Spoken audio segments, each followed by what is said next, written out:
اللهم صل على سيدنا ومولانا محمد صاحب التاج والمعراج والبراق والعلم، دافع البلاء والوباء والقحط والمرض والألم، اسمه مكتوب مرفوع مشفوع منقوش في اللوح والقلم، سيد العرب والعجم، اسمه مقدس معطر مطهر منور في البيت والحرم، شمس الضحى بدر الدجى صدر العلا نور الهدى كهف الورى مصباح الظلم، جميل الشيم شفيع الأمم صاحب الجود والكرم، والله عاصمه وجبريل خادمه والبراق مركبه والمعراج سفره، وفوق سدرة المنتهى مقامه وقاب قوسين مطلوبه والمطلوب مقصوده والمقصود موجود، سيد المرسلين خاتم النبيين شفيع المذنبين أنيس الغريبين رحمة للعالمين، راحة العاشقين مراد المشتاقين شمس العارفين سراج السالكين مصباح المقربين، محب الفقراء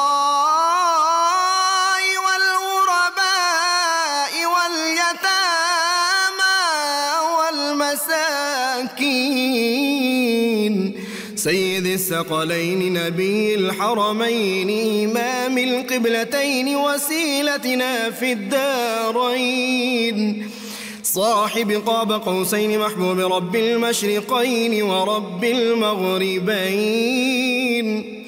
جد الحسن والحسين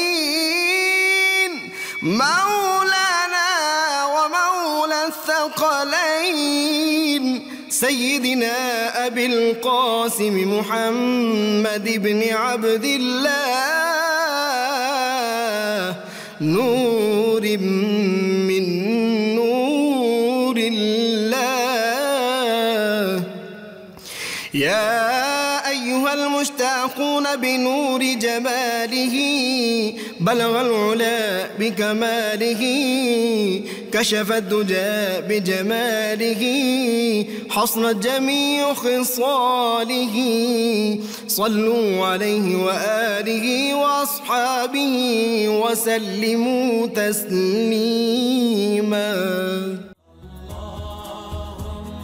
بسم اللہ الرحمن الرحیم۔ السلام علیکم ناظرین، پروگرام صبح نور کے ساتھ آپ کا میزبان نذیر احمد غازی حاضر ہے۔ ناظرین کرام، حضرت ابو انیس صوفی محمد برکت علی صاحب رحمہ اللہ کی تالیف اسماء النبی الکریم صلی اللہ علیہ وآلہ وسلم سے ایک اسم مبارک سیدنا رحمت صلی اللہ علیہ وآلہ وسلم، ہمارے سردار سراپا رحمت، درود و سلام بھیجے اللہ آپ صلی اللہ علیہ وسلم اور آپ کی آل پاک پر۔ روایات میں آتا ہے کہ حضور اکرم صلی اللہ علیہ وسلم صحابہ کرام کے ساتھ سفر میں تھے، راستے میں ایک جگہ ایک پرندے نے انڈا دیا ہوا تھا، ایک شخص نے وہ انڈا اٹھا لیا، پرندہ آیا اور نبی کریم صلی اللہ علیہ وسلم کے اوپر اضطراب اور بے چینی کے ساتھ اڑنا شروع کر دیا۔ حضور اکرم صلی اللہ علیہ وسلم فرمایا، تم میں سے کس نے اس کا انڈا چھین کر اسے تکلیف پہنچائی ہے؟ ایک شخص نے عرض کیا، یا رسول اللہ صلی اللہ علیہ وسلم، میں نے اس کا انڈا اٹھا لیا۔ آپ صلی اللہ علیہ وسلم نے فرمایا، اس پر رحم کرو اور اس کا انڈا واپس وہیں رکھ دو جہاں سے لائے تھے۔ حضرت عبداللہ رضی اللہ تعالیٰ عنہ بیان کرتے ہیں ہم ایک سفر میں تاجدار کائنات صلی اللہ علیہ وسلم کے ساتھ تھے کہ ہم نے ایک چھوٹی چڑیا دیکھی جس کے ہمراہ 2 بچے بھی تھے۔ ہم میں سے ایک شخص نے اس کے بچے اٹھا لیے جس کی وجہ سے وہ چڑیا پریشانی اور اضطراب میں ہمارے ارد گرد اڑنے لگی۔ حضور اکرم صلی اللہ علیہ وسلم اس کی بے چینی کو دیکھا تو ناراض ہوتے ہوئے فرمایا، اس چڑیا کو اس کے بچوں کی وجہ سے کس نے تکلیف پہنچائی ہے، اس کے بچے فوراً واپس رکھ دو۔ ناظرین کرام، کچھ دنوں سے بعض اوقات میں بڑے اچھوتے موضوع آپ کی خدمت میں پیش کر رہا ہوں۔ آج بھی اسی طرح کا ایک دلچسپ بھی ہے، اچھوتا مضمون بھی ہے، اور اس کی ایک تاریخ بھی ہے، اس میں ایک دلچسپی بھی ہے، اس میں ایک نفاست اور نزاکت بھی ہے آج کے موضوع میں۔ ناظرین کرام، قرآن حکیم کی 14 صورتوں میں مختلف پرندوں کا مختلف جگہ پہ ذکر آیا ہے۔ سیدنا داؤد علیہ السلام کے حوالے سے ہمیں پرندوں کا بہت ذکر ملتا ہے۔ آپ کی آواز میں وہ حسن تھا، اور لحن داؤدی جب وہ تلاوت کرتے تھے اپنی کتاب کی تو دنیا کے پرندے جو تھے وہ سارے ان کے ارد گرد جھومنے لگتے تھے، جانور بھی ان کی وہ جو زبور کی تلاوت تھی اس کو سنتے تھے۔ ناظرین کرام، پرندوں کا ذکر مختلف آیات میں آیا۔ سیدنا عیسیٰ علیہ السلام پرندوں کو زندہ کر دیتے تھے، سیدنا ابراہیم علیہ السلام کے حوالے سے پرندوں کا ذکر آتا ہے، کس طرح پرندے جو تھے وہ زندہ ہو گئے۔ آج ہمارے موضوع کے اعتبار سے کبوتر ایک پسندیدہ پرندہ ہے۔ اس کا قرآن حکیم میں کہاں کہاں ذکر آیا۔ میں نے کوشش کی تھی کہ آج ہم نے ایک مہمان بلائے تھے، ڈاکٹر فہیم باری صاحب، مشہور فزیشین، اور ان کے گھر میں میں نے ایک مرتبہ دیکھا تھا کہ ہزاروں کبوتر انہوں نے پالے ہوئے تھے، لیکن ڈاکٹر صاحب بڑے دیندار آدمی ہیں۔ وعدے کی پابندی شاید ان کو نہیں معلوم کہ اسلام میں اس کی کتنی اہمیت ہے۔ ہم نے 2 روز ان کو فون کیا، انہوں نے وعدہ کیا ہوا تھا، وہ ابھی تک ہمارے اسٹوڈیو نہیں پہنچے۔ اللہ کرے ان کو یہ خیال آ جائے، اور ہمارے سارے دیندار طبقہ جو ہے اس کو یہ احساس ہونا چاہیے کہ وعدے کی پابندی اور سچ بولنا بھی دین کا حصہ ہے۔ مجھے بہت دکھ ہوا وہ نہیں پہنچے وعدے کے باوجود۔ میرے ساتھ آج گفتگو میں شریک ہیں جناب پروفیسر ڈاکٹر معین نظامی صاحب، صدر نشین ہیں جامعہ پنجاب کے ایک شعبہ کے، بڑے مشہور اسکالر اور بڑی پسندیدہ شخصیت۔ ان کے ساتھ ہیں آج ملک کے معروف عالم دین اسکالر مفتی محمد فاروق القادری صاحب۔ دونوں حضرات سے آپ واقف ہیں۔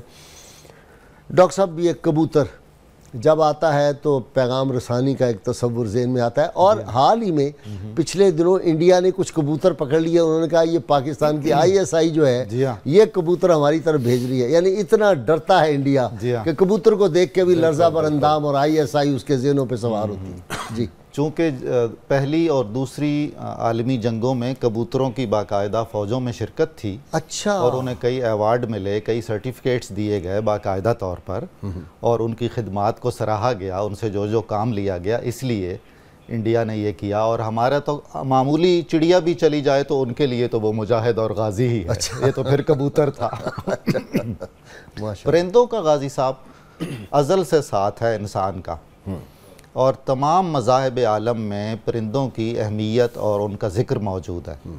خصوصاً جو نظام روحانیت ہے کسی بھی مذہب کا ہو، اور خاص طور پر جو مسلمان صوفیاء ہیں، انہوں نے بہت ہی شفقت اور محبت کی پرندوں سے، اور رسول کریم صلی اللہ علیہ وآلہ وسلم کی سنت کے تحت ہی کی، کیونکہ جو احادیث آپ نے اپنے انٹرو میں بیان فرمائی ہیں اس سے اندازہ ہوتا ہے کہ رحمت عالم صلی اللہ علیہ وآلہ وسلم کی سرچشمہ رحمت بلا شک و شبہ کائنات کی ایک ایک ذرے کے لیے تھا، اور اس میں پرندے بھی ہیں۔ اور پرندے تو اللہ تعالیٰ کی ایک احسن تخلیقات میں سے ہیں۔ ان کا حسن، ان کے رنگوں کی رعنائی، ان کی دلکشی، ان کے چہچہے، تو بہت ہی زیادہ فضیلت ہے پرندوں کی۔ مفتی صاحب، قرآن حکیم میں احادیث مبارکہ میں کچھ احادیث تو میں نے بیان کر دی، قرآن حکیم میں بھی ذکر ہے پرندوں؟ جی، قرآن مجید میں تقریباً 18 مقامات پر مختلف پرندوں کا ذکر آیا، جس میں ہدہد کا ذکر ہے، جس میں کوے کا ذکر ہے، جس میں اس کے ساتھ ساتھ مچھر کا ذکر ہے، اس کے ساتھ ساتھ ٹڈی کا ذکر بھی موجود ہے۔ کبوتر کا ذکر صراحتاً تو نہیں آیا، لیکن ضمناً ضرور موجود ہے۔ ٹھیک، حضرت ابراہیم علیہ السلام نے جو 4 پرندے ذبح کر کے ان کا قیمہ بنا کر مختلف پہاڑوں پر رکھا، پھر اللہ کے حکم کے مطابق انہیں جب آواز دی تو وہ زندہ ہو کر اڑنے لگ پڑے، آپ کا معجزہ ظاہر ہوا اور اللہ کی قدرت کا شاہکار رونما ہوا۔ تو ان 4 پرندوں میں سے مرغ بھی پرندے کی نو میں سے ہے، انہی کے خاندان میں سے ہے، لیکن یہ اونچا اڑنے والے پرندوں میں نہیں ہے، اسی لیے اس کا حکم بھی فقہا نے یہ بیان فرمایا کہ اس کی بیٹ بھی ناپاک ہوتی ہے۔ لیکن جو اوپر اڑنے والے پرندے ان کے علیحدہ فقہی احکام ہیں۔ تو یہ مرغ تھا، اس کے ساتھ گدھ تھا، اور اس کے ساتھ ساتھ کبوتر تھا، اور چوتھا پرندہ اس میں مور تھا، جن کو آپ نے ذبح کیا، ان کا قیمہ بنایا، اور وہ آپ کی آواز سے پھر وہ زندہ ہو کر اڑنے۔ تو ضمناً ان 4 پرندوں کا ذکر بھی ہے۔ اسی طرح قرآن مجید میں مفتی صاحب، حضرت سلیمان علیہ السلام کے حوالے سے یہ بھی میں نے پڑھا ہے کہ وہ پرندوں کی بولیاں بھی جانتے تھے، آپ بھی جانتے تھے، مثلا وہ مور کہتا تھا کہ جیسا کرو گے ویسا بھرو گے، اس طرح کی تمام تفاصیل ہے، جی تفاصیل موجود ہیں، آپ ان کی بولیاں بھی جانتے تھے، ان سے گفتگو بھی فرماتے تھے، اور وہ آپ کے احکام کے مطابق مختلف ڈیوٹیاں بھی انجام دیا کرتے تھے۔ حضور صلی اللہ علیہ وسلم بھی بولیاں جانتے تھے، جی پرندوں کی، بالکل جانوروں کی، اونٹ کی بولی، ساری مخلوق کی، بلکہ وہ بے زبانوں کی بھی زبانیں جانتے، پتھروں کی زبان بھی جانتے تھے، نبی صلی اللہ علیہ وسلم جانتے ہیں، اور آپ کے بارگاہ میں جو استن حنانہ تھا وہ بھی جو زبان حال سے کہا کرتا، حضور وہ بھی سماعت فرماتے اور اس کو جواب بھی عنایت فرماتے۔ ہدہد حضرت سلیمان علیہ السلام کی جانب سے مامور تھا، اس کی ڈیوٹی تھی، اس کو خصوصیت یہ ملی تھی کہ وہ آسمان پر اڑتے ہوئے زمین کی گہرائی میں پانی دیکھ لیا کرتا تھا۔ اسی طرح حضرت داؤد علیہ السلام، وہ واقعہ بھی بیان کر دینا، ہدہد جو تھا اس نے کہا مجھے بھی ساتھ لے چلیں، جی مجھے بھی ساتھ، تو آپ نے کہا کہ نہیں اس کی ضرورت نہیں ہے لے جانے کی، کعبے نے کہا مجھے بھی لے چلو، تو اس نے کہا جی کہ ہدہد جو ہے یہ کہتا ہے کہ میں جہاں پانی ہوگا بتا دوں گا کہ وہاں پہ فلاں جگہ پانی موجود ہے، تو جب شکاری اپنا وہ لگاتا ہے پھندا تو وہ اس کو کیوں نہیں نظر آتا؟ تو جناب سلیمان علیہ السلام نے پوچھا ہاں بھی جواب دو، اس نے جواباً کہا وہ میری تقدیر ہوتی، تقدیر۔ یہ سیدنا عبداللہ بن عباس سے بھی پوچھا گیا، یہ حدیث پاک میں ہے، تو آپ سے یہ سوال کیا گیا تھا، سو چھوٹا سا شکاری جال نظر نہیں آتا لیکن زمین کی گہرائی میں پانی دیکھ لیتا ہے، سیدنا عبداللہ بن عباس نے فرمایا جب تقدیر آ جاتی ہے تو پھر وہ اندھا ہو جاتا ہے، اسے اس وقت اپنا جال نظر نہیں آتا۔ قرآن مجید میں پرندوں یہ جب کو حکومتیں بدلتی ہیں، یہ جو فرعونی حکمران ہوتے ہیں ان کی بھی میرے خیال آنکھیں اندھی ہو جاتی ہیں، ان کو بھی نہیں نظر آتا، ہو جاتی ہے، اندھی ہو جاتی ہے، اور تقدیر بدل جاتی ہے۔ حاسبو قبل ان تحاسبو، قبل ان تحاسبو، کہ جب کوئی شخص اپنے اعمال کا خود محاسبہ نہیں کرتا اور اللہ کی دی ہوئی مہلت سے فائدہ نہیں اٹھاتا بلکہ مسلسل گناہوں کا بازار گرم رکھتا ہے تو پھر وہ اندھا ہو جاتا ہے، اور نبی صلی اللہ علیہ وسلم سے بے وفائی کرتا ہے، بے وفائی کرتا ہے۔ سیل زماں کے ایک تھپیڑے کی دیر تھی، تاج و کلاه و تخت کے سب سلسلے گئے، ایک ہوا کا جھونکا آتا ہے، یوں حکومتیں کاغذوں کی طرح گر جاتی ہیں۔ ڈاکٹر صاحب، پرندہ کبوتر، جی ہاں، یہ مزارات پہ بڑا ہوتا ہے، آپ کا صوفیاء کے خاندان سے تعلق ہے، یہ نہ سمجھائے مجھے فلسفہ، مدینہ منورہ کے کبوتران حرم جی چاہتا ہے ان کے پاؤں چومیں، سبحان اللہ، سبحان اور اتنے پیارے لگتے ہیں وہ، بے شک و شبہ۔ دیکھ لیجئے جی، ہمارے جو ادب ہے اور ہماری جو تاریخ ہے اس میں اگر لیلا کی اونٹنی پیاری لگ سکتی ہے اور آج تک اس کا ذکر ہو سکتا ہے تو مدینہ منورہ کے کبوتر کیوں پیارے نہیں لگیں گے؟ واہ واہ، ہمارے لیے تو وہ پرندوں کے جبریل ہیں جو وہاں رہتے ہیں، سبحان اللہ، سبحان اللہ، سبحان اللہ، اور کیا یعنی ان کی شان ہے، یعنی وہ اس جگہ پر رہتے ہیں جہاں ہر وقت نور کی بارش برستی ہے اور رحمتوں کا نزول ہوتا ہے، اور ان کے اندر بھی تو وہ نور چلا جاتا ہے، بے شک و شبہ۔ رسول کریم صلی اللہ علیہ وسلم نے فرمایا کہ پرندوں سے تم توکل سیکھو، اگر تمہیں پرندوں جیسا توکل ملے تو میں ضمانت دیتا ہوں کہ تمہارا ایمان کامل ہے۔ صبح جاتے ہیں خالی پیٹ اللہ کے بھروسے پہ اور سیر ہو کے واپس آ جاتے ہیں شام، اب کل کے لیے نہیں، کل کے لیے بچا کے کچھ نہیں رکھتے ہیں، تو یہ خصوصیت ہے جو بہت پسندیدہ ہے ان کی، درویش ہے، درویش۔ اچھا یہ مزارات میں کیوں ہوتے ہیں؟ میرا خیال ہے غازی صاحب اگر ہم کبوتر کو دیکھیں تو دیکھتے ہی ہمارا کیا تاثر ہوتا ہے اس کے، ایک پاکیزگی کا، نفاست کا، لطافت کا، معصومیت کا، بھول پن کا اور دلکشی کا۔ واہ واہ واہ واہ واہ، چنانچہ ایسے ہی ہوتا ہے۔ جس میں یہ خصوصیات ہوں گی وہ پاک، صاف اور لطیف جگہوں پہ رہے گا۔ واہ واہ، کبوتر ہمیشہ آپ دیکھیں گے کہ تاریخی عمارات پر یا قدیم مزارات پر رہتے ہیں۔ ہمارے تو گھر صبح شام ہزاروں آگ کے اوپر بیٹھ جاتے ہیں۔ بلا شک و شبہ جہاں کہیں بھی، اچھا اور بھی ہے حضور غازی صاحب، جہاں کہیں ذکر الہی ہوگا ہاں وہاں یہ بھی ہوں مجھے گے شک ہے۔ کبوتر۔ بالکل آپ جی ٹھیک ہاں، کہہ رہے ہیں۔ ذکر الہی کی کشش بھی پرندوں کو لے آتی ہے، اور خصوصاً کبوتر اس سلسلے میں بہت۔ ٹھیک ٹھیک ٹھیک ٹھیک۔ آپ دیکھیں کہ تمام مذاہب عالم میں، خاص طور پر عیسائیت میں ایک روایت ہے کہ روح خداوند جو ہے وہ کبوتر کی شکل میں آئی اور اس نے اپنا سایہ کیا حضرت عیسیٰ پہ۔ اچھا، جو تھے یہودیت اور عیسائیت، اس میں پرندوں کی قربانی بھی تھی روا، اور خاص طور پر کبوتر کی قربانی کی اجازت ہوتی تھی۔ اسلام نے پرندوں کی قربانی کی اجازت نہیں دی ہے، یعنی باضابطہ طور پر ہم قربانی نہیں کر سکتے ہیں کسی پرندے کو، یا اس کا صدقہ نہیں دے سکتے ہیں۔ یہ وہ رحمت عالم نے شفقت فرمائی پرندوں کے حوالے سے، اور پرندوں کے حقوق کا تحفظ فرمایا۔ اور اس دور میں جب انسانوں کے بھی کوئی جب حقوق نہیں انسانوں کے کوئی حقوق نہیں یعنی تھے، دیکھیں نا، غلاموں کے آدمی سوچ کے تڑپ جاتا ہے کہ جب ان سے بھی بدتر ان سے سلوک کیا جاتا جی تھا، ہاں۔ اور پھر سیدنا بلال حبشی کو جو مقام ملا ہے، سبحان اللہ، سبحان اللہ۔ ہائے ہائے ہائے، سبحان یہ اللہ۔ جناب کبوتروں کی کوئی 350 کے قریب اقسام بیان کی جاتی ہیں۔ اچھا، فاختہ اور کبوتر ایک ہی خاندان سے تعلق رکھتے ہیں، اور ان میں سائز کا بھی کئی فرق ہے، رنگوں کے بہت فرق ہیں، ان کی آوازیں بہت مختلف ہیں۔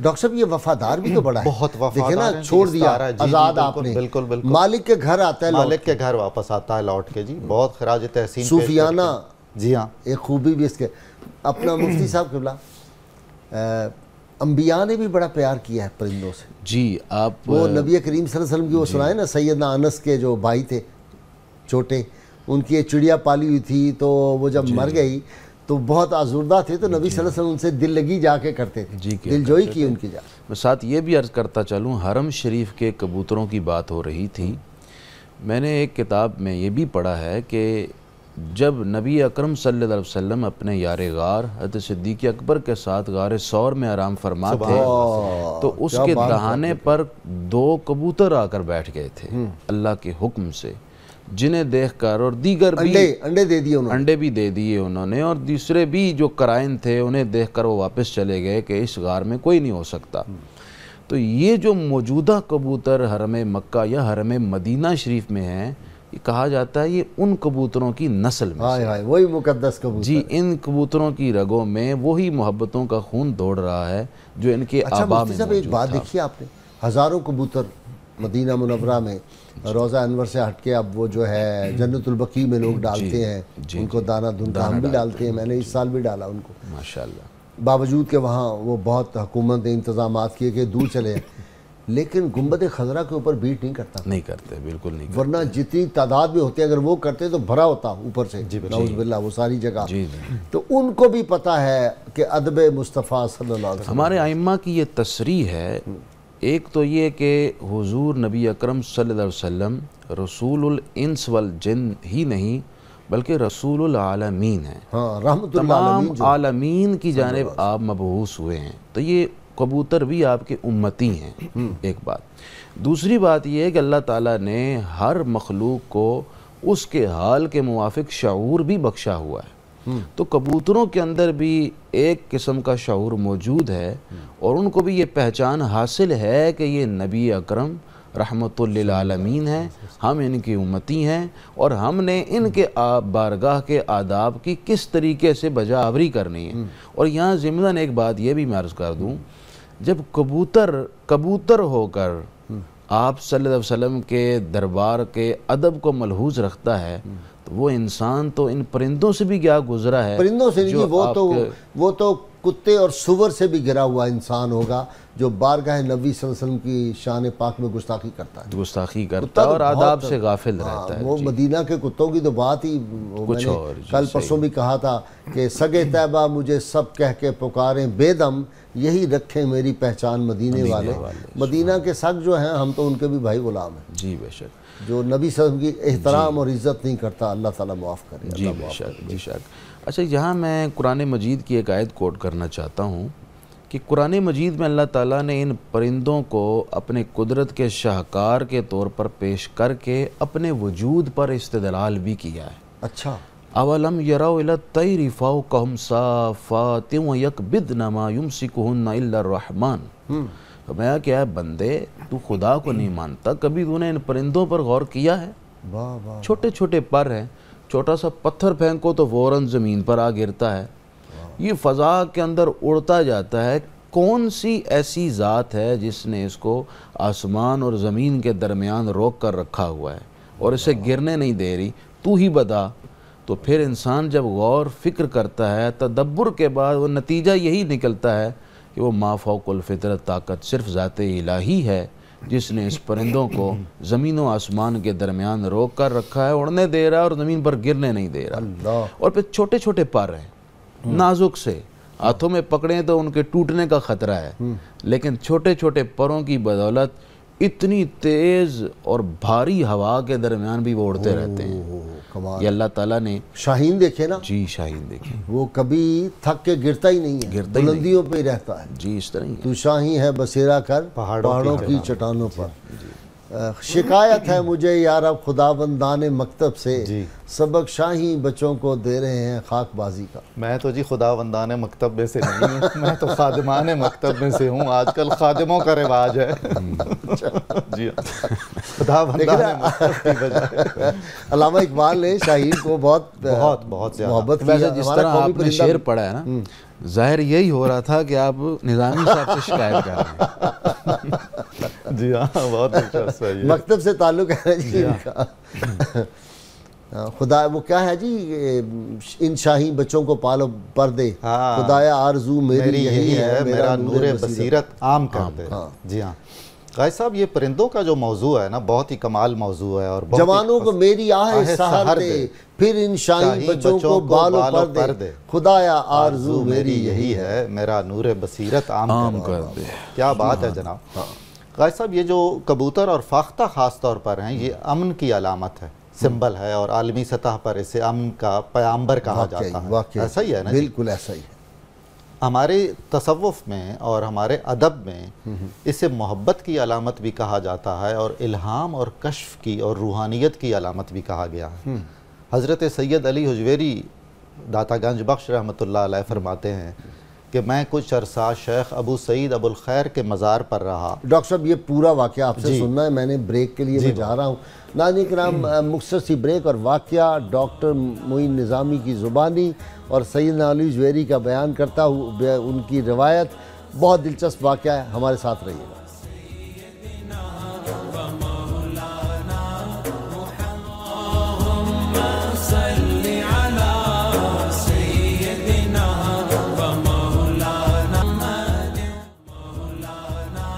ویلکم بیک ناظرین. جی ڈاکٹر صاحب آپ وہ واقعہ سنا رہے تھے. کشف المحجوب میں حضرت داتا گنج بخش رحمۃ اللہ علیہ فرماتے ہیں کہ میں کچھ عرصہ بہت عظیم صوفی جو شاعر بھی تھے شیخ ابو سعید ابو الخیر، ان کے مزار پر رہا. یہ مزار آج کل ترکمانستان میں ہے، مہنا ایک چھوٹا سا گاؤں ہے، وہاں شیخ کا مزار. آپ ڈاکٹر صاحب گئے وہاں؟ جی میں وہاں حاضر نہیں ہوا. تو آپ فرماتے ہیں کہ ایک دن میں وہاں بیٹھا تھا اکیلا مزار پر. میں نے دیکھا کہ ایک بہت خوبصورت سفید کبوتر آیا ہے اور مزار کے غلاف کے نیچے چلا گیا. اللہ.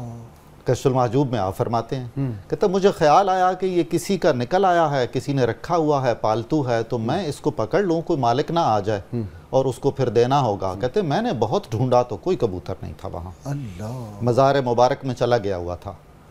تو پھر روحانی طور پر میں نے التماس کی شیخ ابو سعید ابو الخیر سے کہ یہ کبوتر والا کیا معاملہ ہے. تو آپ نے فرمایا میاں یہ ہماری روحانیت ہے اور ہمارے یہ نیک اعمال ہیں، اور یہ قبر میں ہمارا دل بہلانے کے لیے اس شکل میں آتے ہیں. اللہ سبحان اللہ. یہ وہ میں عرض کر رہا تھا. اچھا شاہ ولی اللہ رحمۃ اللہ علیہ بھی لکھا ہے کہ جو نیک روحیں ہوتی ہیں وہ پرندوں کی شکل میں اور خصوصاً سفید کبوتر کی شکل میں. اسی لیے بعض مزارات پر سفید فاختائیں یا سفید کبوتر رکھے گئے ہوئے ہوتے ہیں جنہیں خمرے بھی کہا جاتا ہے. ہاں بالکل بالکل. اور وہ مستقل وہاں رکھے جاتے ہیں اور ذاکرین ہیں، ذاکرین ہیں، ذکر کرتے ہیں. بہت ہی خوبصورت آواز ہے ان کی. واہ واہ واہ. یہ ایک تلازمہ اس اعتبار سے ہے۔ اچھا ڈاکٹر، خوبصورت یہ پرندے جتنے بھی ہوتے ہیں، اب دیکھیں نا آدمی مور کو دیکھتا جائے، کوئی اور پرندے صبح میرے گھر میں آتے حیرت ہیں، ہوتی ہے جی، کیا ان کے کلر سکیم، سبحان اللہ سبحان اللہ، کوئی دنیا میں جتنا چاہے پینٹ کرنا، ایسے رنگ نہیں ہو سکتے، یہ قدرتی کر سکتے۔ اور یہ کافی نہیں ہے اللہ کے قدرت پہ ایمان لانے کے لیے، اللہ کی ہستی پہ ایمان لانے کے لیے یہ پرندوں کے رنگ؟ جی ہاں۔ اور غازی صاحب ایک اور عجیب بات آپ کبھی ملاحظہ فرمائی ہوگی آپ نے یقیناً، پرندے معصوم ہیں نا، آئینہ نہیں دیکھتے ہیں، کسی خوبصورت پرندے کو دیکھ کے پتہ چلتا ہے، اس کی چال ڈھال سے اندازہ ہوتا ہے کہ اسے معلوم ہے کہ میں کتنا حسین ہوں اور مجھے اللہ نے کتنا خوبصورت بنایا ہے، مور ایسا اٹھلاتا ہے، ایسا ناز، ایسی خوبصورتی۔ وہ مولانا روم نے تو لکھا ہے نا کہ بھئی وہ غرور کرتا ہے، غرور حسن ہے اس میں، اور اپنے پاؤں دیکھتا ہے تو اس کا غرور زائل ہو جاتا ہے۔ حضرت جلال الدین رومی نے بھی پرندوں سے بہت محبت فرمائی، چنانچہ ہم دیکھتے ہیں کہ مثنوی شریف میں اور آپ کے دیوان میں کبوتر کا بہت ذکر ہے۔ ڈاکٹر صاحب ایک کالر لے لیں آپ کی اجازت سے۔ السلام علیکم۔ السلام علیکم جی، جی جناب، میں اجاز بٹ بات کر رہا تھی لاہور سے۔ جی بٹ صاحب، سوال کوئی آپ کا؟ سر یہ میں پوچھنا چاہ رہا تھا کہ جو شہید ہوتے ہیں یہ کبوتروں کو بھی شکل میں آ جاتے ہیں اور دوسرے ولی اللہ بھی کی شکل میں بھی ہوتے ہیں، یہ کہ اولیاء اللہ بھی جو آتے ہیں؟ ٹھیک ہے ٹھیک ہے، مفتی صاحب سے یہ پوچھتے ہیں، فقہی سوال آ گیا جی۔ جی حدیث شریف میں تو اس طرح ہے کہ جو شہید ہیں ان کی روحیں سبز پرندوں کے قالب میں منتقل کر دی جاتی ہیں۔ اب وہ سبز پرندے اللہ تعالیٰ کو معلوم ہے کہ ان سبز پرندوں سے کیا مراد ہے، وہ کبوتر بھی ہو سکتے ہیں، چاہے ہو سکتا ہے کہ جنتی کبوتر ہوں جو سبز رنگ میں ہوں، تو لیکن یہ ضرور ہے کہ سبز پرندوں کے قالب میں ان کی روحیں تشریف لے جاتی ہیں۔ مفتی صاحب دلچسپ بات ہے، یہ جو ہمارے سبز پگڑیوں والے بعض حضرات نظر آتے ہیں تو ان کو بھی لوگ کہتے ہیں کہ یہ کبوتر ہیں، سبز کبوتر، ان کو بھی لوگ کہتے ہیں سبز امامہ، تو چونکہ امامہ نبی پاک صلی اللہ علیہ وسلم، سبز طوطے بھی کہتے ہیں جی، نبی پاک صلی اللہ علیہ وسلم کی سنت ہے سبز امامہ بھی، یہ بھی بعض روایتوں میں 5 رنگ کا بھی آپ نے سیاہ بھی ہے، سفید بھی ہے، زرد بھی ہے، سبز بھی اور سبز بھی ہے، 5 رنگوں کا احادیث میں ذکر آتا ہے جس کا امامہ آپ نے پہنا ہے، لیکن جو کثرت سے آپ نے پہنا ہے، چاکلیٹ کلر بھی ہے جو نہیں، وہ چاکلیٹ کلر اس میں نہیں ہے، یہ کون سا ہے؟ شام نورانی کلر، کتھئی کلر اسے کہتے ہیں، یہ ان کلرز میں شامل نہیں ہے۔ البتہ چونکہ امامہ پہننا سنت ہے، کسی بھی رنگ کا پہن لیا جائے تو امامہ کی سنت ادا، سارے رنگ اللہ کے ہیں، خلوص دل ہو اور وہ ہو کہ میں نبی کریم کی سنت کے پیش نظر پہن رہا ہوں تو پھر صبغات اللہ میں شامل ہو جائے گا۔ بالکل ٹھیک ہے۔ چشتیوں کا تو اور رنگ ہے، چشتی تو وہ پہنتے ہیں مالٹے رنگ، گیروا رنگ جی، جوگیا رنگ جی، جوگیا رنگ وہ پہنتے ہیں۔ جی ہاں بالکل۔ اچھا یہاں ایک مسئلہ میں یہ بھی عرض کر دوں کہ بعض لوگ پوچھتے ہیں کہ کون سا پرندہ کھانا چاہیے، کون سا پرندہ ہم نہیں کھا سکتے، اور اسی طرح کبوتر بازی جو آج کل کی جاتی ہے اور اس پر بہت سارا پیسہ لوگ خرچ کرتے ہیں، جوا بھی لگاتے ہیں، بسا اوقات ہار جاتے ہیں تو خودکشی تک نوبت پہنچتی ہے، نہیں قتل ہو جاتی ہیں، قتل ہوتے ہیں، لڑائیاں ہوتی ہیں، تو یہ کبوتر جہاں اللہ کی قدرت کا ایک شاہکار ہے وہیں ہم اسے فساد کا سبب بنا رہے ہیں۔ حدیث شریف میں ہے نہا رسول اللہ صلی اللہ علیہ وسلم عن ذی ناب من السباع و ذی مخلب من الطیر، فرمایا کہ اللہ تعالیٰ نے جانوروں میں ہر وہ جانور جو کیل سے شکار کرے، جانوروں کے دانتوں میں آپ نے دیکھا ہوگا 2 دانت نکلے ہوتے ہیں، جی ٹھیک ہے، اسے کیل کہتے ہیں، کیل والے جتنے بھی جانور ہیں وہ درندے وہ حرام ہیں اور ان کا کھانا جائز نہیں، اور فرمایا کہ پرندوں میں اصول یہ ہے کہ ہر وہ پرندہ جو پنجوں سے شکار کرتا ہے وہ تمہارے لیے ممنوع ہے، اس کے علاوہ پرندے جائز ہیں۔ لوگ پوچھتے ہیں کہ مور ہم کھا سکتے ہیں، مور حلال ہے، تو مور کے بارے میں میری گزارش یہ ہے کہ چونکہ اس اصول کی روشنی میں مور جو اپنے پرندے سے جو ایسا پرندہ ہے جو پنجوں سے شکار نہیں کرتا، ٹھیک ہے، اور امام کمال الدین الدمیری نے حیات الحیوان میں تصریح بھی فرمائی ہے کہ مور حلال ہے۔ تو اسی اصول کی روشنی میں وہ بھی دانہ دن کا چنتا ہے، جی چنتا ہے، اسی طرح جو کبوتر ہے تو چونکہ یہ بھی اس اصول کی روشنی میں ایسا نہیں ہے لہذا یہ حلال ہے۔ کوا بھی حلال نہیں ہے، نہیں کوا حلال نہیں ہے، اس کو فاسق پرندہ کہا جاتا ہے، پرندوں میں سے فاسق پرندہ کہا جاتا ہے، یہ حلال نہیں ہے۔ اسی طرح چیل، شکرا، اسی طرح شاہین جو ہے، باز جو ہے، یہ ایک کالر آپ کی اجازت سے مفتی صاحب۔ السلام علیکم۔ وعلیکم السلام جی، جناب سر ذکا الرحمان بات کر رہا ہوں مری سے۔ جی ذکا صاحب حکم، سوال آپ کا۔ سر یہ کبوتر رکھنا کیسا ہے؟ بعض لوگ کہتے ہیں کہ ان کو گھروں میں نہیں رکھنا چاہیے۔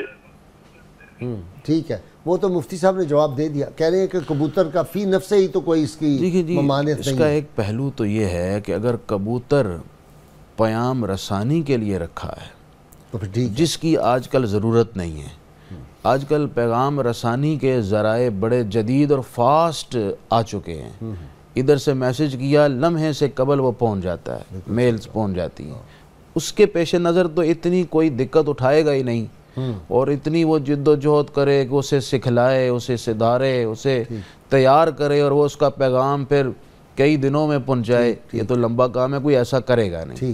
تو صرف شوقیہ پرندوں کو قید کر لینا بڑی غیر مناسب بات ہے، اس کو پسند نہیں کیا جاتا۔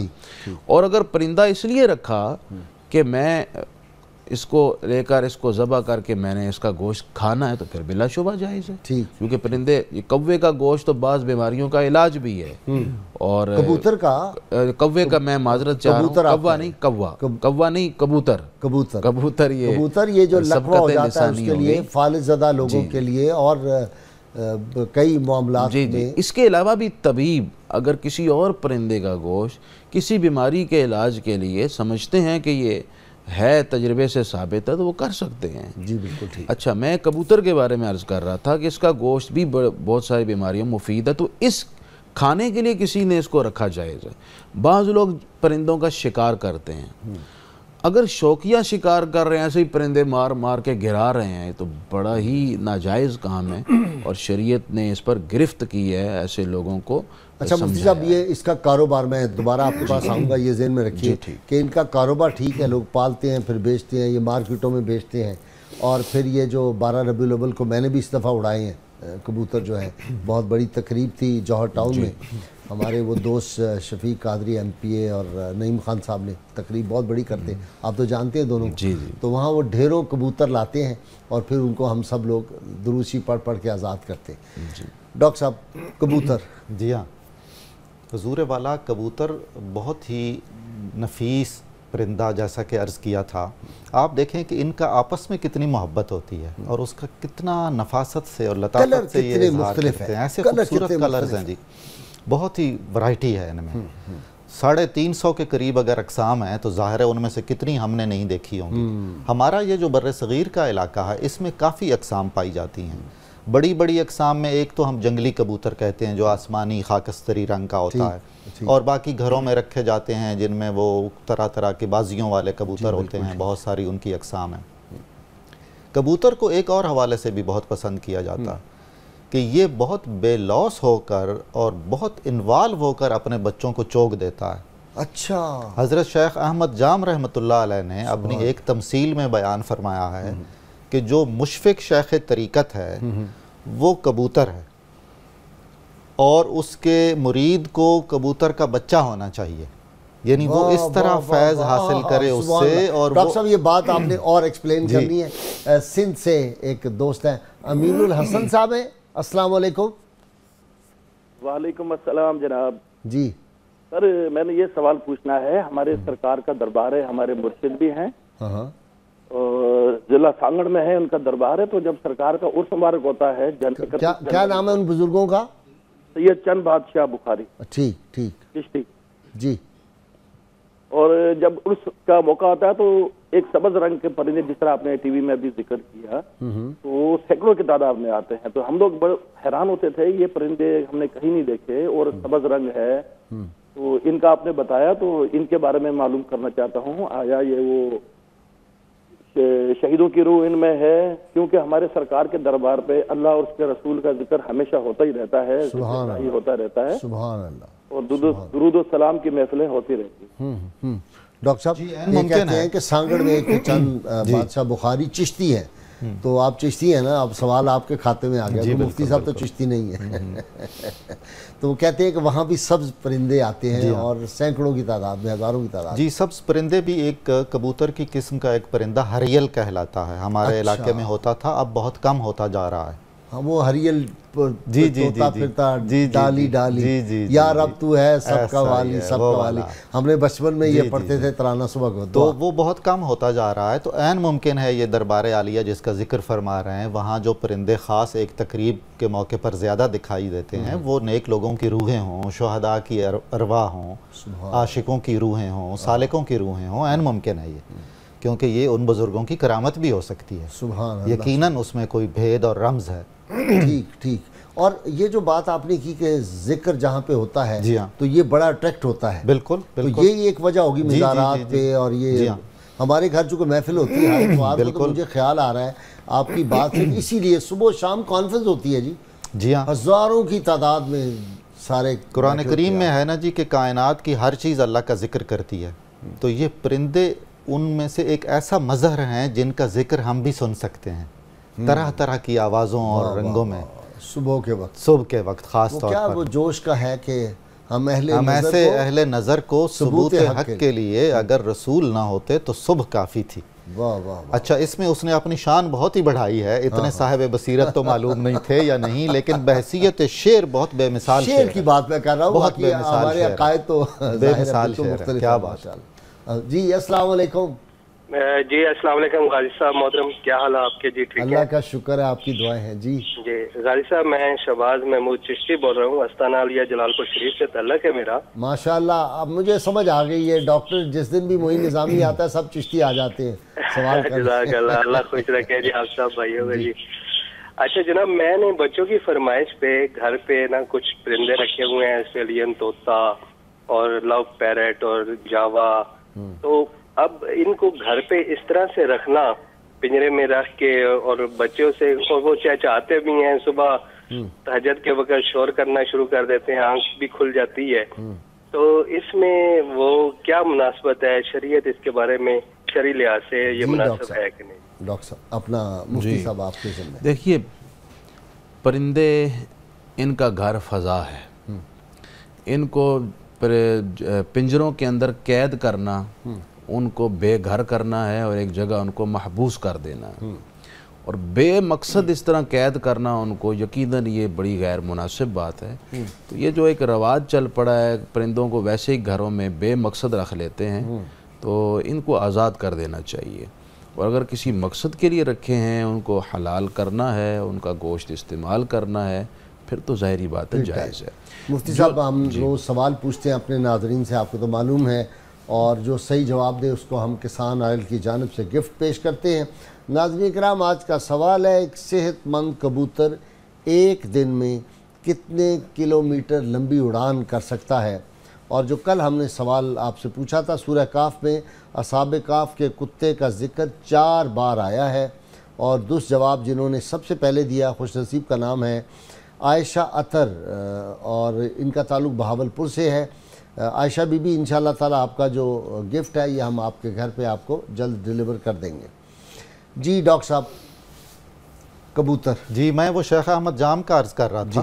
وہ فرماتے ہیں کہ ایک مشفق شیخ طریقت کو کبوتر کی طرح ہونا چاہیے, جو اپنے گھونسلے کے لیے تنکے اکٹھے کر کے لاتا ہے, ایک مرکز بناتا ہے, خانقاہ بنائے وہ. اس کے بعد وہ خود سارا دن دانہ دنکا چگے گا. سالک جو ہے, مرید جو اس کے ہاتھ پر بیعت ہوا ہے, وہ ابھی اس کے پر نہیں نکلے ہیں, وہ اڑنے کے قابل نہیں ہے, وہ محتاج ہے, اس کے منہ میں وہ ڈالے گا. اور فیض رسانی یہ ہونی چاہیے. ساتھ ہی وہ فرماتے ہیں کہ جو مرید کامل ہے اسے بھی کبوتر کا بچہ ہونا چاہیے. ایسا نہیں ہونا چاہیے کہ وہ کچھ اور کرتا پھرے, جی ہر وقت کھول کے بیٹھا ہو. جی ہاں, تاکہ جو مقصد ہے بیعت کا اور مرید اور مراد بننے کا وہ بتمام و کمال پورا ہو. ادروائز تو ایک رسم ہے نا جی. طیبہ سے منگائی جاتی ہے, سینوں میں چھپائی جاتی ہے, توحید کی میں ساغر سے نہیں, جی ہاں, نظروں سے پلائی جاتی. بالکل. واہ واہ واہ.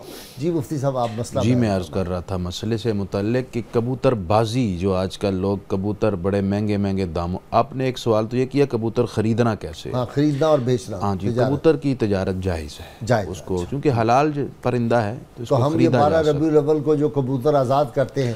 اچھا میرے ذہن میں تو یہ ہوتا ہے کہ نبی کریم صلی اللہ علیہ وسلم اس کائنات کو آزادی دلوائی تھی، کائنات کے سارے انسانوں کو آزادی دلوائی. تو یہ سمبل کے طور پہ کہ آج ہم اس ہستی کا جو ہے میلاد منا رہے ہیں جنہوں نے کائنات کو آزادی دی تھی. جی جی بالکل ٹھیک ہے. اچھا مقصد ہے آپ کا کہ آپ ان قیدی پرندوں کو آزاد کرتے ہیں. یقیناً یہ احسان ہے، اور ہر ذی روح کے ساتھ احسان، ہر جان والے کے ساتھ احسان یقیناً لائق اجر و ثواب ہے. اچھا یہ جو لوگ ان کو دانہ دنکا ڈالتے ہیں مختلف جگہوں پہ، ہم نے دیکھا مال روڈ پہ بھی آپ نے دیکھا ہوگا ہزاروں کبوتروں کو روز لوگ دانہ ڈالتے ہیں، اس کا ثواب اجر اور اس سے رزق میں اضافہ بھی ہوتا ہے. کل کبد رطب اجر. حدیثی میں فرمایا کہ ہر تر جگر والے کے ساتھ بھلائی کرنے میں اللہ نے اجر رکھا ہوا ہے. چاہے پرندہ ہے، چاہے جانور ہے، چاہے کیڑے مکوڑے ہیں، کسی کے ساتھ جو آپ کو نقصان نہیں دے رہے آپ بھلائی کرتے ہیں. لیکن مفتی صاحب یہ میرا بیٹا ہے نا انس غازی، اس نے ہمارے دفتر کے آگے کھڑکی کے، ڈاکٹر صاحب شاید تشریف لائیں، وہ دیکھا ہے اس طرح ایک چھتا سا بنوایا ہوا ہے، وہاں روز وہ دانہ ڈالتا ہے صبح. لیکن اس کی وہ جمع ہو جاتی ہے، اس کی سمیل ہوتی ہے، تو میں بعض اوقات کہتا ہوں یار احتیاط ہونی چاہیے نا صاحب. مطلب بھلائی ضروری نہیں ہے دفتر کے دروازے پر کی جائے، آپ سڑک میں یا کسی گراؤنڈ میں جا کر سکتے ہیں تاکہ سمیل بھی نہ آئے اور ان کی خدمت بھی ہو جائے. لیکن آپ ان کو زیادہ سختی سے نہ روکیں. اس دفتر میں بھی ٹھیک ہے، کوئی حرج نہیں، اس کے قریب بھی ہوتا رہے تو اچھا. وہ کہتا ہے کہ ون آف دی میرا اتنا بڑے کامیابی میں الیکشن میں جو کامیابی ہوا تو یہ کبوتروں کو دانہ ڈالنا. کوئی شک نہیں، ایسا ہو سکتا ہے بالکل. جی کبوتر بازی، لوگ کبوتر رکھتے ہیں، ان کو سکھاتے ہیں، ان کو اڑاتے ہیں. ایک تو ان کو بار بار اور اتنی بلند اڑان جو اڑایا جاتا ہے اس میں ان کو اذیت بھی ہے. اچھا اگرچہ وہ اس کو انجیکشن لگا دیے جاتے ہیں، انجیکشن لگاتے ہیں، مختلف قسم کی خوراکیں اور غذائیں دیتے ہیں تاکہ وہ زیادہ اڑے. دوسرا ایک تو یہ پہلو ہے ان کو اذیت دینے کا. دوسرا پہلو اس میں یہ نکلتا ہے جو معاشرے میں بہت عام ہے. ہم مفتی صاحب ایک بات میں یہاں روک کے آپ سے عرض کر، جو لیٹسٹ سرچ ہے نا ڈاکٹر صاحب، اس میں یہ آیا کہ کینسر کا پتہ یہ لگا لیتا ہے مشینوں سے بھی پہلے. واہ. کبوتر کو ریسرچ انہوں نے کی امریکہ میں کہ کبوتر کو اگر آپ کسی کے جسم پہ بٹھائیں تو بتا دیتا ہے کہ اس آدمی کو کینسر ہونے والا ہے یا کینسر ہو چکا ہے اس آدمی کو. اچھا یہ اس میں خوبی بہت بڑی ہے. کیا بات ہے. یہ کبوتر جو ہے اس کے یہ جو پہلو ہیں وہ بھی بڑے زبردست. جی جی بالکل ہیں. جی اللہ تعالیٰ قادر ہے، وہ جس میں چاہے جیسا نفع پیدا کر دے. تو کبوتر باز اب کیا کرتے ہیں کہ اب جوئے کے لیے پیسے لگاتے ہیں اور پیسے لگا کر پھر کبوتروں کو اڑاتے ہیں. تو یہ جو جوا لگایا جاتا ہے، جوا اپنی جگہ کا حرام فعل ہے. تو اس وجہ سے ایک حرام کے ارتکاب کے لیے کبوتروں کو پالنا اور اڑانا. مفتی صاحب پرندے جو ہیں اور جانور، یہ جب یہ زلزلہ آنے والا ہوتا ہے اس کی بھی اطلاع دے دیتے ہیں، اور یہ قبر میں جس کو عذاب ہو رہا ہو یہ دیکھ رہے ہوتے ہیں اس کو. جی دیکھ رہے ہوتے ہیں. بلکہ حدیث شریف میں ہے کہ قبر میں جب مردے کو رکھا جاتا ہے وہ چیختا ہے، چلاتا ہے، مجھے کہاں چھوڑ کے جا رہے ہو، کہاں پلٹ کے جا رہے مجھے اس اندھیرے گھر میں رکھ کے. تو اس وقت اس کی آواز اتنی دردناک ہوتی ہے جس کو انسانوں کے علاوہ سارے جانور سن رہے ہوتے ہیں، پرندے سن رہے ہوتے ہیں، دیگر مخلوق سن رہی ہوتی ہے لیکن انسان اسے نہیں سن رہے. مفتی صاحب وہ اگر انسان سن لیں تو میرا تو خیال ہے وہ دیوانے نہ ہو جائیں، خوش خوف ان کے ہوش اڑ جائیں. یہ بھی اللہ کی ایک رحمت ہے کہ اس نے ایسی آوازوں کو اور عذاب قبر کو ہماری آنکھوں سے مضمر اور مخفی رکھا ہے. اگر ہم مجھے حضور نے ارشاد فرمایا نا جو میں دیکھ رہا ہوں وہ تم دیکھ لیتے. جو نبی صلی اللہ علیہ وسلم کے گستاخ ہوں گے ان کی قبروں میں کیسا عذاب ہوگا. ایسا ہی عذاب ہوگا کہ عذاب یہ ہے، وہ کیسا عذاب ہوگا، اس سے بڑا عذاب تو نہیں ہو سکتا. کوئی عذاب نہیں ہو سکتا. ان المنافقین فی الدرک الاسفل من النار. ان کو جو جہنم کے سب سے شدید عذاب کا جو حصہ ہے اس میں رکھا جائے گا. اور جو قبر ہوتی ہے نا کافر کی یا دشمن الہی کی، یہ اس میں جو عذاب ہوتا ہے یہ جہنم کے عذاب کی ایک برانچ ہوتی ہے. اچھا وہ کھڑکی کھل جاتی ہے جہنم کی کھڑکی کھلتی ہے اور جلنا شروع ہو جاتا ہے. جلنا شروع ہو جاتا ہے. اور اس کے علاوہ ہم نے دنیا میں بھی مظاہر دیکھے ہیں کہ کسی کی قبر میں اژدہا آ جاتا ہے، کہیں کتے آ کر وہاں آ کر وہ اپنا پاخانہ اور پیشاب کرتے ہیں، کہیں ان کو کیڑے مکوڑے لپٹ جاتے ہیں، قبریں کھلتی ہیں تو ان کے جو آثار نظر آتے ہیں، اللہ کی پناہ ہے۔ اور یہ سارا اس بات کا اثر ہے کہ حضور نے ارشاد فرمایا، اللہ کریم نے فرمایا ہے، من عاد لی ولیا فقد آذنتہ بالحرب، جس نے کسی میرے محبوب سے دشمنی رکھی اور انہیں اذیت پہنچائی، میرا اس کے ساتھ اعلان جنگ ہے۔ اللہ اعلان جنگ کر رہا ہے ایک ولی، عام ولی کے لیے، اور جو اس کے محبوب ہیں، جو وجہ تخلیق کائنات ہے، ان سے جو ذرا عداوت رکھے گا اس کا تو سزا تو ملنی ہے۔ ڈاکٹر صاحب، کبوتر کو شاعروں نے بھی بڑا شاعروں نے فارسی شاعری میں فارسی میں بہت زیادہ بہت زیادہ ذکر کیا۔ شیخ فرید الدین عطار نے کمال ایک بات کی، انہوں نے کہا میری روح عرش کے کبوتر خانے کا کبوتر ہے جو بھولا بھٹکا اس جنگل میں آ گیا ہے اور پھر یہ واپس چلا جائے گا جب اس نے جانا ہے۔ مولانا جلال الدین رومی رحمۃ اللہ علیہ بہت محبت کرتے تھے کبوتروں سے اور فرماتے تھے کہ یہ پرندوں کے صوفیاء ہیں، کہ وہ جیسے بولتے ہیں نا، آپ نے اپنے بعض اشعار میں ان کی بولی کو بھی، غٹرغوں کو بھی اس میں شامل کیا ہے اور فرمایا ہے کہ مجھے یوں لگتا ہے کہ یہ وجد میں آئے ہوئے صوفیاء ہیں۔ کیا یعنی خوبصورت تشبیہ دی ہے۔ اور حضور والا تمام یہ جو قاصد کا کام کرتے تھے اس سلسلے میں تو فارسی، اردو تمام شاعری نے بہت ہی ذکر کیا پڑھی ہے۔ ڈاکٹر صاحب، پروگرام کا وقت ہو گیا اور بڑا دلچسپ اس طرف چل پڑا تھا شاعری کا، جی چاہتا تھا یہ گفتگو جاری رہے۔ انشاءاللہ پھر کبھی یہ کبوتر کی شاعری کے حوالے سے بھی بات کریں گے۔ آپ کا بہت شکریہ ڈاکٹر صاحب، آپ تشریف، مفتی صاحب آپ کا بھی بہت شکریہ۔ کبوتر کی بیٹھ جو ہے نا وہ پاک ہے، اگر کسی کے کپڑوں پر گر جائے تو کپڑے ناپاک نہیں ہوتے، تو نماز پڑھی جا سکتی، اس کو صاف کریں۔ جی ناظرین کرام، کتاب الشفا سے نسخہ سورہ دخان کی فضیلت۔ اگر کبوتر یا مرغیاں بیمار ہو جائیں تو دانے وغیرہ پر 11 بار سورہ دخان، یہ پارہ نمبر 25 میں ہے، پڑھ کر دم کریں اور وہ دانے بیمار کبوتروں یا مرغیوں کو کھلا دیں، انشاءاللہ فوری شفا ہوگی۔ اول و آخر درود پاک جو بھی آپ کو آتا ہو 11 مرتبہ ضرور پڑھیں۔ امیر المومنین سیدنا مرتضیٰ شیر خدا کرم اللہ وجہ فرماتے ہیں، لوگوں کے ساتھ اس طرح پیش آؤ کہ اگر تمہاری وفات ہو جائے تو وہ تمہاری جدائی پر آنسو بہائیں۔ اور ناظرین کرام، ہم نے دیکھا جو لوگ اللہ اور رسول کی بارگاہ میں اپنی جانوں کا نذرانہ پیش کرتے ہیں، پھر لوگ کس طرح ان کے جنازوں میں شریک ہوتے ہیں، لوگ کس طرح ان کو یاد کرتے ہیں، کس طرح درود پڑھ کے ان کو بخشتے ہیں، کس طرح قرآن حکیم کی آیات کی تلاوت کر کے ان کو بخشتے ہیں۔ اللہ تعالیٰ سے دعا ہے کہ وہ ہمیں زندہ بھی اپنی محبت اور اپنے محبوب صلی اللہ علیہ وسلم کی محبت میں زندہ رکھے، ہمیں موت بھی دے تو عشق رسول میں ہماری موت آئے۔ اللہ کریم آپ کا حامی و ناصر ہو۔ اپنے میزبان نذیر احمد غازی کو کل تک کے لیے اجازت دیجیے۔ کل صبح انشاءاللہ تعالیٰ آپ کے پسندیدہ پروگرام صبح نور میں آپ سے ملاقات ہوگی۔ اور پرندوں کے ساتھ ہمیشہ شفقت کا سلوک کیا کیجیے، ان کو بھی دانہ دن کا ڈالتے رہنا چاہیے، یہ بھی صدقے کی ایک قسم ہے۔ اللہ کریم، اللہ حافظ۔